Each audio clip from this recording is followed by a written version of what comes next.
Okay, so I wanted to hit the reset button in a way, and I wanted to address one of the oldest, probably the least original question at this point. Is the Rolex Submariner the greatest watch of all time? And this is something I'm posing to all of you. It sounds like such an obvious question to ask, right?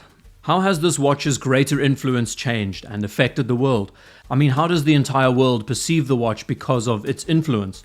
And how has it affected the landscape of our watch hobby? Now, I'm going to try and attack this impartially. I myself don't own a Submariner. In fact, I've chosen pieces that are departures away from the typical sub format in one way or another on purpose. So many have asked the question before or entertained the idea. And over the last 7 years since I have been involved in this hobby, there's always been one constant that remains true. Very much like how we look at the Speedmaster and the Seamaster as great pieces to choose from. These are watches that are foremost in our minds. There is also one universal constant, like gravity, is that the Submariner is arguably one of the most recognizable and important watches in our modern time. Whether we like it or not, whether we love it or hate it. The influence this watch has had over the last 70 years cannot be understated. What's crazy to think is that every single one of us, every one of you who is watching this video has had an interaction with the Submariner before in your life. Whether you've handled them, seen them behind glass, ventured a thought about possibly owning one in your life, or found a watch that definitely pulled inspiration from the Submariner in one way or another. Case in point, what is on my wrist today, Tudor Snowflake. The Pelagos FXD is that modern incarnation of the Snowflake Submariner, and it exists because the Sub was the first to do this. Reference 5517, 5514, those original MOD mill subs. This FXD pulls its inspiration from these past characteristics, and from it becomes a modern amalgamation. To the questions, why is the Sub great? Is it because it is the progenitor, the foundation that so many watches and brands themselves have built their names on over the decades? Is it because it was so well designed and executed that the equation was just sold from day one, purely from a build, a function, reliability point of view, it's been unmatched? Or is it because it has been so widely shared that at its core, it has sparked the development of some of the most successful properties that Rolex owns, like the GMT, like the Explorer 2. I'll be sure to try and cover all these topics in this video. I think that the success and the greatness of a product like this doesn't come from one important milestone, but rather from multiple. And that, I think, in a nutshell, is the key to this watch's success. And that is why it has become so recognizable today that we collectively know a lot about them, not just the watch's history, but the thousands of reference numbers. Even the average person on the street who has no interest in watches knows the name of this watch and the brand it belongs to. So let's do a brief recap of some of the most important examples. And there's a reason why we're doing this. Don't worry, it's not going to get too technical. I'm going to keep it simple. And realistically, there are only a handful that you really need to know, which is a good thing. We start with the fact that the Submariner began as nothing more than the humble tonograph, and this was the foundation that would later branch out to being the Submariner and the GMT. Also, the earliest example of the Milgauss. The original tonograph is a great under-the-radar piece. And it has been said that the earliest Submariner, introduced around 1953, was right in that sweet spot where divers like the 50 Fathoms and the Zodiac Seawolf hit the scene, making it one of the world's first. Then we transitioned to the 6536, the 6538, the Big Crown. There were many more examples in between, like the 6204, but we're not going to get too technical, as I said. But these were the first. These were the originals that really set the foundation, and as we know, the 6538 was Connery's watch. This was the original Bond watch. Next is the reference 5512, the first time we would see professional crown guards on this case. Most of these pieces were gloss dialed, with a lot of them having gilt lettering. The easiest way to determine that it's a 5512, at least the later examples, is that they had 4 lines of text on their dials because they were chronometer certified movements. Then the 5513 would arrive soon after. These started with gloss dials, eventually transitioned to matte dials. And these models famously had 2 lines of text because they were non-chronometer certified movements, even though they were incredibly accurate watches. The 1680 then arrived, the first Submariner to ever be offered with a date complication. These were famously known as red Submariners because the earliest models would have 1 line of red text on a matte dial. Then the 14060, the epitome of the modern vintage Submariner, arrived in the early parts of the 1990s, lasted into the 2000s. Now, these had 2 lines of text, they were minimalist, well balanced. It's a legend. And next to that we had the 16610, or the 16610, which was the date variation of this watch. And then we transitioned to the super cases like the 114060, the 116610. The rest is history. Now let's admit it, most of us here know the references of these models like the backs of our hands. They're not difficult to follow. Now, the reason why I did that, why I ran through these models, is because it's in that repetition that we have become so accustomed to recognizing one model from the next.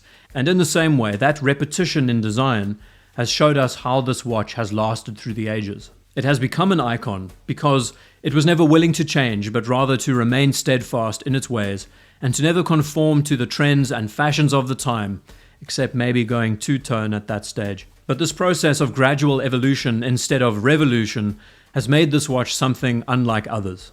Now we look at the modern atmosphere of Rolex and the Submariner today. Extremely overhyped, there is no question. I mean, ADs can't sell these to you. Are there better dive watches out there for a fraction of the price? Yes. But the Submariner, however, has reached this status and a point now where they are insurmountable. Through all of this, the wide acclaim, the popularity, the pop culture status, it's all well and good. But I believe that the Submariner's reputation was not artificially created. Yes, the advertising might have helped them out of the door. Yes, the romance of owning a watch like this is enticing, but the strong reputation that this watch has was earned. With all the judgments that we have about Rolex as a brand and how they operate today, and the people who buy these watches with no real interest about the watch, more interest about the brand and being seen owning the brand, the first 50 years of the Submariner's life cemented it as this tool that has thousands, tens of thousands of testimonials from owners who have worn them everywhere and have done everything with them throughout their lives. When you're able to determine the success of a product through user experience, the fact that these owners have not been ever let down by the watch, that's half the battle already won. The ethos and principle that came to define Rolex tool watches was not that of luxury but of reliance, accuracy, toughness. Even today we look at the modern machines. Yes, they have far more flashy, larger sizes, they're reflective, they're more luxurious than ever before.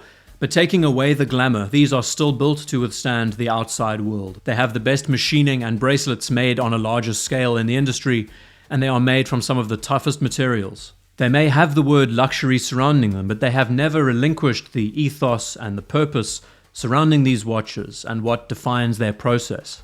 Now maybe yes, we look at what Tudor does today.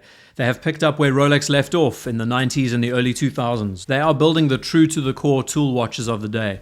But when we see that the most popular designs are essentially Submariner based, I mean the Submariner gave them the template. And then adding to that, how many popular watch designs today have been Submariner influenced? I would say countless. The dots, the dashes and triangle, it's everywhere in one iteration or the other.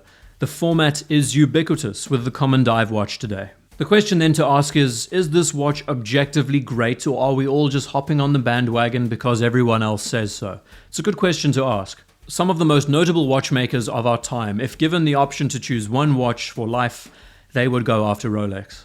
And the Submariner name is thrown around as casually as a daily essential in our watch hobby. From a designer's point of view, even to this day, I find the Submariner to be an inspired watch. And even though now we see them repeated and copied and emphasized, and we see so much of it that it can be arduous and tiring to talk about and look at, it's still a piece that was so ahead of its time. The basic approach of choosing shapes instead of numerals to hold the lume on the dial, it engages a simpler understanding of time telling.